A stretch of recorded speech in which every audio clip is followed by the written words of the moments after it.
May tanong sa akin, paano po kung may nagsampa na ng kasong small claims sa mga illegal at hindi illegal na OLA? Tapos wala ka pang kakayanang magbayad dahil naubos talaga yung pera na na-scam sa investment scam. Ano po mangyayari? Salamat po. Alright, napakagandang mensahe po nito.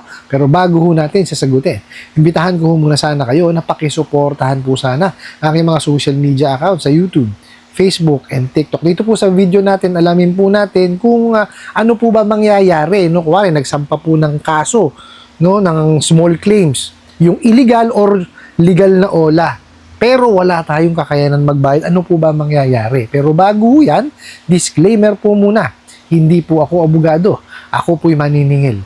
Lahat po na sinasabi natin sa ating mga video is based on my experience at syempre po sa atin pong pagsasaliksik at pagtatanong sa mga kaibigan po nating abogado. At isa pa po, hindi ko po kinukonsente ang hindi pagbabayad ng utang dahil ang utang ay responsibilidad at obligasyon na dapat po nating bayaran. Ang hindi po ako pabor ay dun sa maling pamamaraan ng pautang at maling pamamaraan ng paniningil. Sagutin po natin yung inyong pinadalang mensahe. Nga po pala, ulitin ko po, hindi po ako abogado.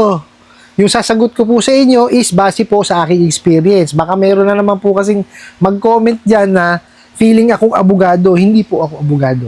Ulitin ko po, lahat po na sasabihin ko sa inyo is base po sa aking experience. Kasi po, minsan na po ako na nag-represent po dun sa kumpanya namin para umattend po dyan sa small claims case na ganyan. Okay po? So, ito po ang sabi, no? Paano po kung may nagsampa ng kasong small claims na illegal at hindi illegal na OLA? Tapos wala ka pang kakayanan magbayad dahil naubos talaga ang pera sa scam, no, sa investment scam. Ano po mangyayari? Okay, ganito po, no? Kung naisapa pa lang naman ho yan, wala pa naman hong bayaran na mangyayari kasi hindi pa naman ho natin alam kung sino po ang mananalo, yung po bang naghabla o yung hinabla. Okay, pangalawa is, kung bugo katabusadong online lending apps po yan, malabo pa po sa Alcatran na magsampa ho ng kasong small claims case yan. Bakit? Kasi po, sa dami po ng nilabag na batas niyang mga bugok na yan, naku po, hindi tutungtong ng korte yan. Baka nga tignan ho ang korte, hindi tignan yan. Kasi ho, mababaliktad ho sila. Di po ba? Tignan niyo ho mga kawalangyaan yan, ha? Yung pong false advertisement, bawal ho yun. Yung pong pangungulekta ng data, okay, bawal ho yan. Data Privacy Act po natin. Yung pong hindi pagdidiscuss or hindi pagsasabi po nung information regarding the loan, bawal po yan. Okay, the Truth in Lending Act.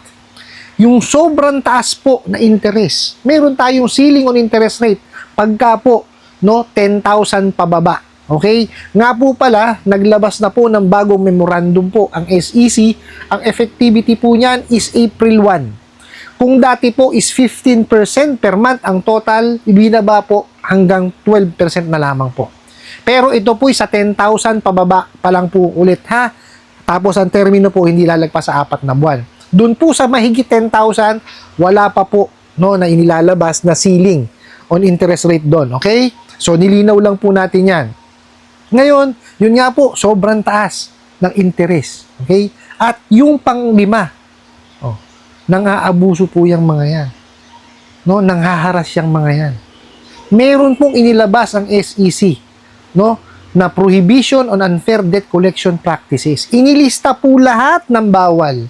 Biruin nyo, pinag-isipan yun, maigi, ng SEC. Kung alin ho yung nakalista, yun ang ginagawa itong mga bugo katabusadong online lending apps na ahente. Nakita niyo po? Kaya hindi ho yan pupunta ng korte. Tsaka kung illegal ho yan, walang karapatan ho magdemanda yan. Hindi ho juridical entity yan eh. Di po ba? So illegal nga ho eh. Now, ito po. Kung yan po illegal, legitimate, ibig sabihin po, meron niyang incorporated sa SEC. May secondary license, okay? Tapos yan po ay kasama sa recorded online lending platform. So, ibig sabihin talagang legitimate. Wala pong problema na maghabla po sila, ng kasong small claims case sa small claims court. Okay. Ngayon, ito po yan. Pagka pinadalan po kayo ng statement of claims, tsaka po nung imbitasyon, puntahan nyo po. Okay, ngayon kung meron kayong mga ebidensya na magpapatunay na for example po mataas ang interest or hinaraso kayo, dalin nyo po. No, para kayo meron din kayong maipipresenta doon po sa small claims court. Okay, now ganito po 'yan. Sa unang parte po, no, is mediation po muna. So, ang maghaharap po yung naghabla tsaka po kayo.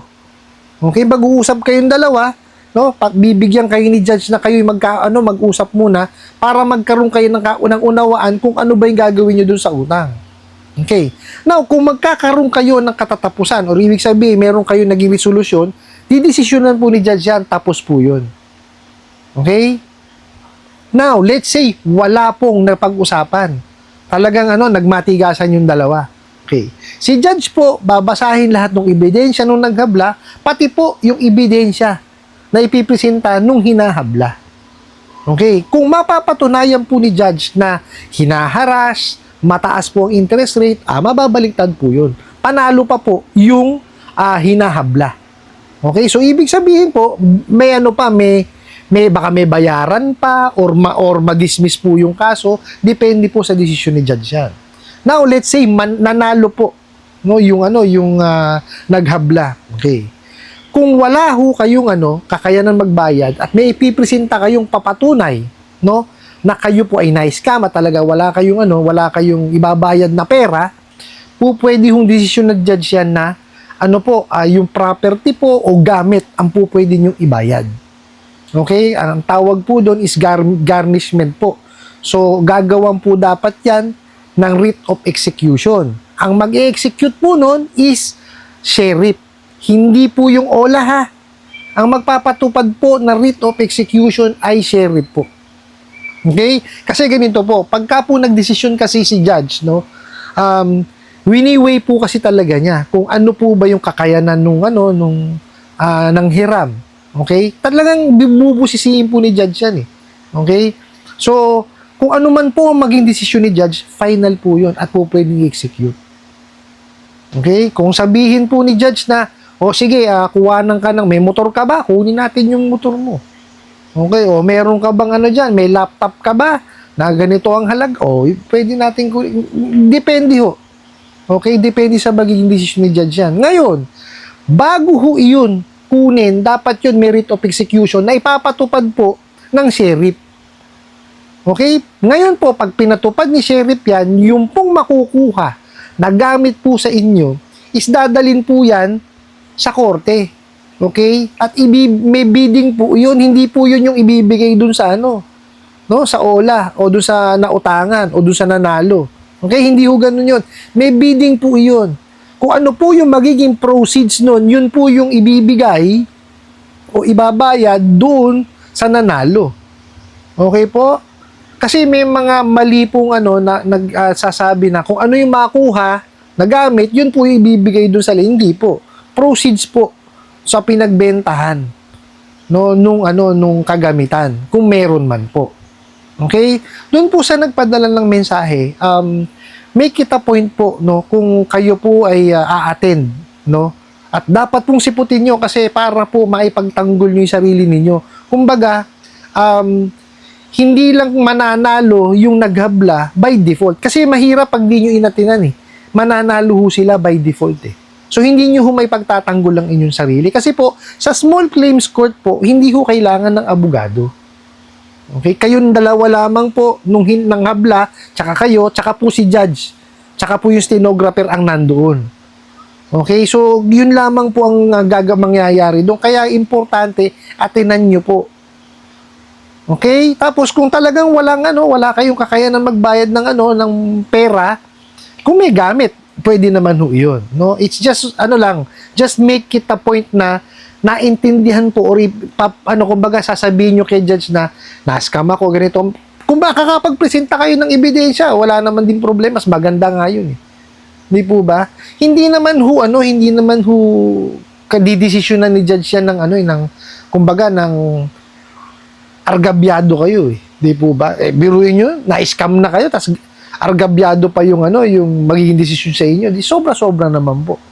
Di po ba? May puso po ang ating mga judge, no? So, Huwag niyo hong katakutan. Tsaka ito sasabihin ko sa inyo, pagka humaharap po tayo sa mga ganyang klase ng hearing, no, yung totoo lamang po ang sabihin po ninyo. No, wag ho kayong matatakot doon sa magiging desisyon. Kasi kung yun po yung totoo di po ba? Mas mahirap po yung magsasabi kayo ng kasinungalingan doon dahil malalaman po ni Judge yun. No, kaya wag ho nating wag ho tayo magsisinungaling pagka nandoon na po tayo sa korte. Sabihin po natin yung totoo. Ano po? I hope nasagot ko po itong katanungan na to at sana po yung makatulong. Maraming salamat po sa inyong walang sawang pagsuporta at panonood sa aking mga video. Maraming salamat po sa inyong pag-like, pag-share, pag-comment at pagtatanong. And kunin ko na rin po itong opportunity na to na imbitahan po sana kayo na pakisuportahan po sana ng aking mga social media accounts sa YouTube, Facebook, and TikTok. Nasa muli po, yun lang.